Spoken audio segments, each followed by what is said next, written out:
And when you see me, now talk about it. Yeah. Now say something. He says, look, the Hebrews, they're crawling out of the holes that they were once hiding in. Subtopic. Come out of hiding. Come out of hiding. No more hiding. Truth of the matter is, we're going to walk out of here and some of y'all still going to be hiding.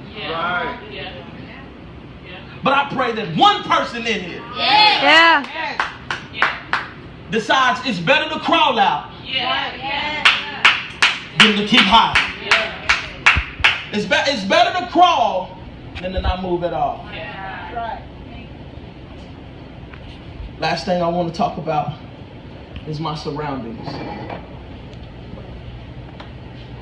Jonathan has something a lot of us think we have. Pastor Fred, Jonathan has something a lot of us think we have.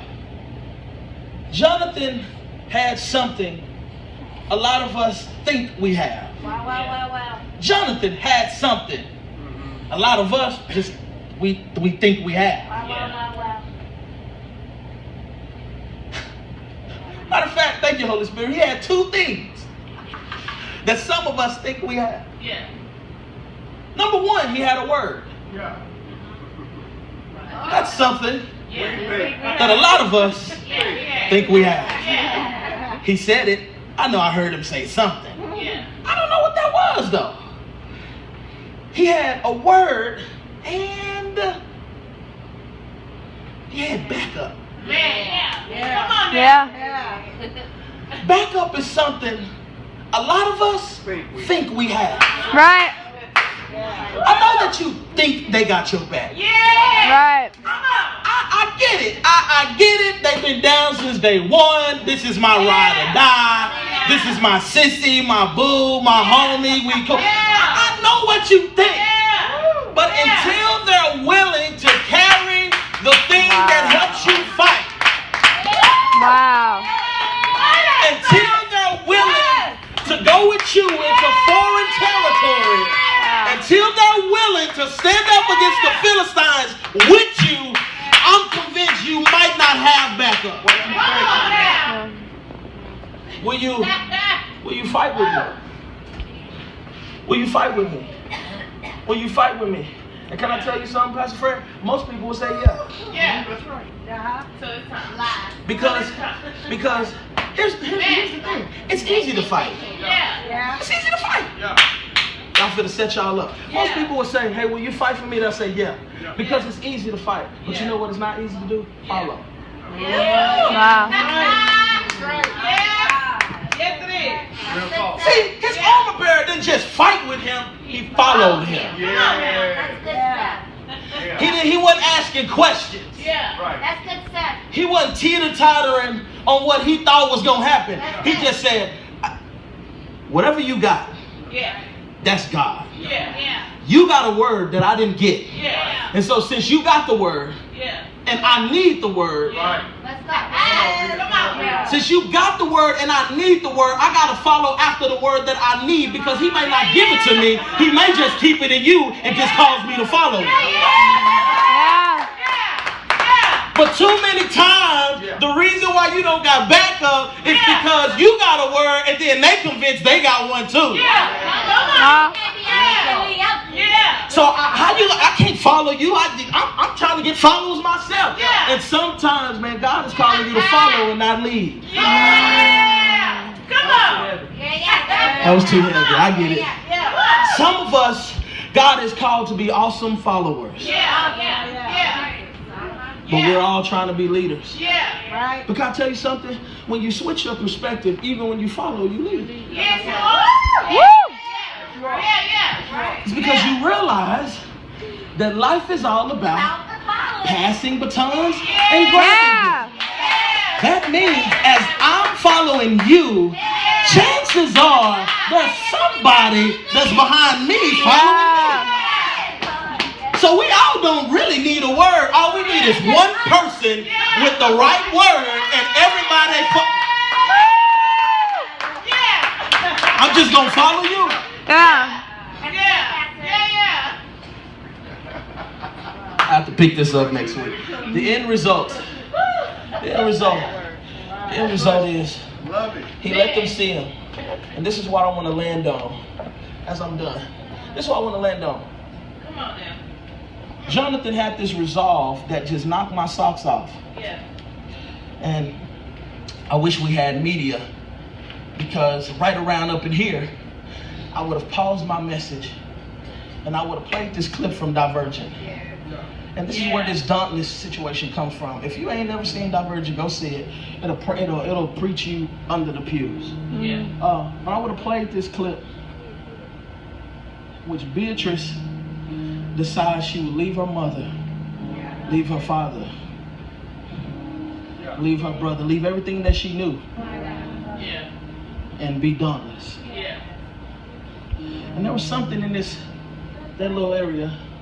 Number one, they cut themselves. And they weren't pronounced their new faction until blood Wow. dripped into the pot of their choice. What did blood signify? Covenant. That's good. Wow. With all that I am, I'm blood in. Mm. Blood in. That's good. So she go immediately. She leaves her mother, she leaves her father. This is just play like we have a big screen. Right here, I'd play this clip.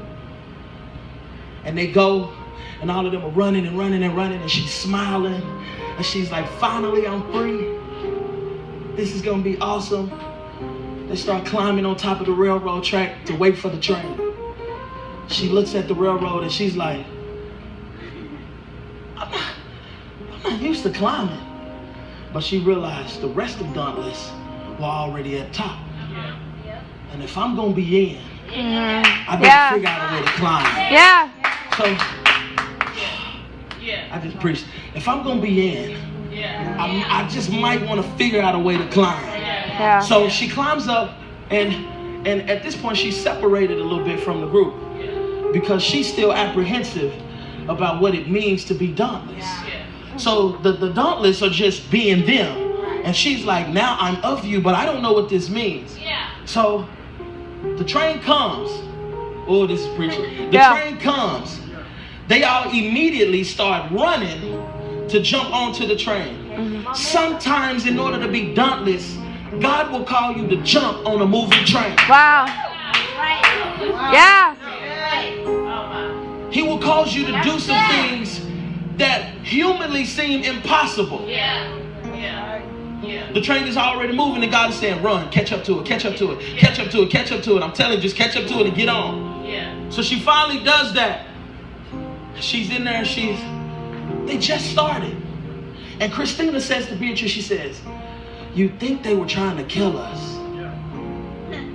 Because being dauntless is unlike anything you've ever been a part of in your life.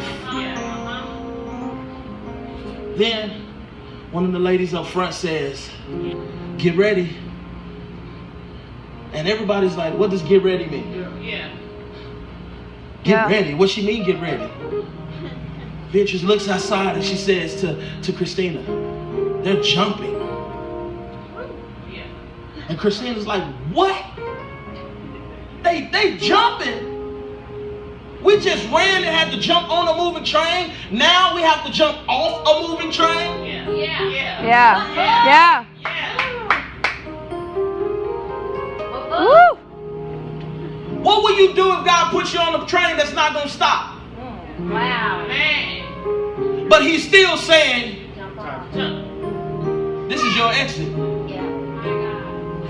Wow. I don't care how much you pray, cry, dance, hoop, and holler. Some people in your life will never change. Yeah. They're going to keep going, and they're going to keep being who they're going to be. And then God will say, but this is your exit.